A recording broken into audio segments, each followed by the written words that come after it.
اور میں اپنی استطاعت کے مطابق تجھ سے کیے ہوئے عہد اور وعدے پر قائم ہوں۔ میں تیری پناہ چاہتا ہوں ہر برائی سے جو میں نے کی۔ میں اپنے اوپر تیری عطا کردہ نعمتوں کا اعتراف کرتا ہوں اور اپنے گناہ کا اعتراف کرتا ہوں، پس مجھے بخش دے، یقیناً تیرے سوا کوئی گناہوں کو نہیں بخش سکتا۔ آپ صلی اللہ علیہ وآلہ وسلم نے فرمایا، جس نے اس دعا کے الفاظ پر یقین رکھتے ہوئے صبح ان کو کہہ لیا اور اسی دن شام ہونے سے پہلے اس کا انتقال ہو گیا تو وہ جنت والوں میں سے ہے، اور جس نے اس دعا کے الفاظ پر یقین رکھتے ہوئے رات میں ان کو پڑھ لیا اور اس کا صبح ہونے سے پہلے انتقال ہو گیا تو وہ جنت والوں میں سے ہے۔ سید الاستغفار کو بھی ہمیں اپنی صبح اور شام کے اذکار میں ضرور پڑھنا چاہیے۔ اپنی زندگی کا معمول بنائیں، استغفار کرنا ہے نیت کے ساتھ، ارادے کے ساتھ اور گناہ نہ کرنے کے عزم کے ساتھ۔ گناہ اگر ہو گیا ہے تو اس پر نادم ہو کر آئندہ اس گناہ کو نہ کرنے کا ارادہ کرنا ہے۔ پھر اللہ تعالی ہمیں استغفار کی تمام برکات جو کہ قرآن پاک میں بتائی گئی ہیں عطا فرما دے گا۔ اکثر لوگ یہ سمجھتے ہیں کہ توبہ استغفار صرف گناہ گاروں کو ہی کرنی چاہیے۔ ہمارے سامنے نبی کریم صلی اللہ علیہ وآلہ وسلم کی مثال ہے۔ آپ صلی اللہ علیہ وآلہ وسلم نے فرمایا، لوگوں اللہ تعالیٰ کے سامنے توبہ کیا کرو، اس لیے کہ میں خود دن میں 100 مرتبہ اللہ تعالیٰ کے سامنے توبہ کرتا ہوں۔ جب نبی کریم صلی اللہ علیہ وآلہ وسلم اتنا زیادہ استغفار کرتے تھے تو پھر ہمیں کتنا زیادہ کرنے کی ضرورت ہے۔ انسان کو یہ نہیں سوچنا چاہیے کہ میرے گناہ کم ہیں یا زیادہ ہیں، بلکہ ہمیں ہمیشہ استغفار کرتے رہنا چاہیے۔ نبی کریم صلی اللہ علیہ وآلہ وسلم نے فرمایا، تم کثرت سے استغفار کیا کرو، اللہ تعالیٰ تمہارے گناہ معاف فرما دے گا اور تمہاری مشکل سے تمہیں نکال دے گا۔ مشکل سے نکالنے کا مطلب صرف یہ نہیں ہے کہ وہ مشکل دور ہو جائے گی، ہو سکتا ہے کہ اللہ تعالیٰ ہمیں طاقت دے دے کہ ہم اس مشکل کا مقابلہ کر سکیں، یا ہو سکتا ہے کہ ہم سمجھ جائیں کہ یہ مشکل ہمیں کیوں پیش آئی، یا پھر اللہ تعالیٰ ہمیں سکون عطا فرما دے، یا پھر اللہ تعالیٰ ہمارے لیے کوئی آسانی کا رستہ نکال دے۔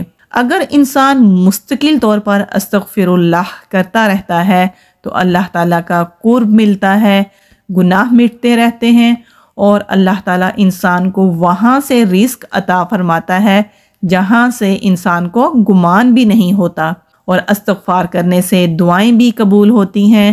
امام احمد بن حنبل رضی اللہ تعالیٰ عنہ سفر میں تھے، ایک جگہ رکے، مسجد میں نماز پڑھی اور مسجد والوں سے رات گزارنے کی درخواست کی، تو مسجد والوں نے کہا، آپ یہاں مسجد میں رات نہیں گزار سکتے۔ ابھی آپس میں یہ باتیں چل ہی رہی تھیں، امام احمد بن حنبل نے اپنا نام ان لوگوں کو نہیں بتایا تھا کہ ایک شخص جو کہ ان سب کی باتیں سن رہا تھا وہ تندور پر روٹی لگایا کرتا تھا۔ اس نے جب یہ دیکھا تو اس نے امام احمد بن حنبل رضی اللہ تعالیٰ عنہ سے کہا کہ آپ میرے ساتھ میرے گھر چلیں۔ گھر پہنچے تو اس شخص نے آٹا گوندنا شروع کیا اور ساتھ ہی استغفر اللہ پڑھنا شروع کر دیا۔ وہ آٹا گوندتا جا رہا تھا اور مسلسل استغفار کرتا جا رہا تھا۔ امام احمد بن حنبل رضی اللہ تعالیٰ عنہ نے پوچھا، کیا تمہیں تمہارے استغفار نے کوئی فائدہ بھی دیا ہے؟ کہا، میرے بہت مسائل تھے، جب سے استغفار شروع کیا ہے اللہ تعالیٰ نے میرے سب مسائل حل کر دیے ہیں، اور میں جو بھی دعا مانگتا ہوں اللہ تعالیٰ میری دعا قبول فرماتا ہے۔ بس ایک دعا ہے جو کہ ابھی تک قبول نہیں ہوئی۔ امام احمد بن حنبل رضی اللہ تعالیٰ عنہ نے پوچھا، وہ کون سی دعا ہے؟ کہا کہ میں نے سنا ہے اللہ تعالیٰ کا ایک بہت نیک بندہ ہے، امام احمد بن حنبل اس کا نام ہے، اللہ تعالیٰ سے دعا مانگی ہے کہ اللہ میری اس شخص سے ملاقات کروا دے۔ بس یہ دعا قبول نہیں ہوئی، باقی ساری دعائیں جو کہ میں نے اللہ تعالیٰ سے مانگی تھیں وہ قبول ہو گئیں۔ امام احمد بن حنبل مسکرائے اور بولے، اللہ تعالیٰ نے تمہاری یہ دعا بھی قبول فرما لی، اور فرمایا، میں جب اپنے گھر سے نکلا تو مجھے ایسے لگا جیسے زبردستی مجھے کھینچ کر اس طرف لایا گیا ہے۔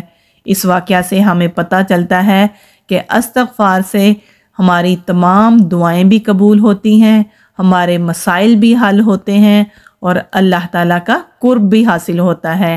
اس لیے ہمیشہ ہر وقت اپنی زبان کو استغفار سے تر رکھیں، ہر وقت چلتے پھرتے کوئی خاص مقدار مقرر نہ کریں۔ ہاں، ہمیں دن میں کم از کم 100 مرتبہ استغفار ضرور کرنا چاہیے اور گنے بغیر کرنا چاہیے۔ یہ ضروری نہیں کہ آپ گن کر ہی استغفار کریں۔ اللہ تعالیٰ سے دعا کرتے ہیں کہ اللہ تعالیٰ ہمارے ظاہری، باطنی، چھوٹے بڑے گناہ، زبان کی لغزشوں کو اور ہماری تمام پریشانیوں، تمام مصیبتوں کو اور بیماریوں کو ہم سے دور فرما دے، اور اللہ تعالیٰ ہماری دعاؤں کو، ہمارے اعمال کو، ہماری عبادات کو، ہمارے اذکار کو اپنی بارگاہ الہی میں قبول و منظور فرمائے، اور اللہ تعالیٰ ہمیں اپنا ذکر اور اذکار کرتے رہنے کی توفیق عطا فرمائے۔ آمین۔ السلام علیکم ورحمۃ اللہ وبرکاتہ۔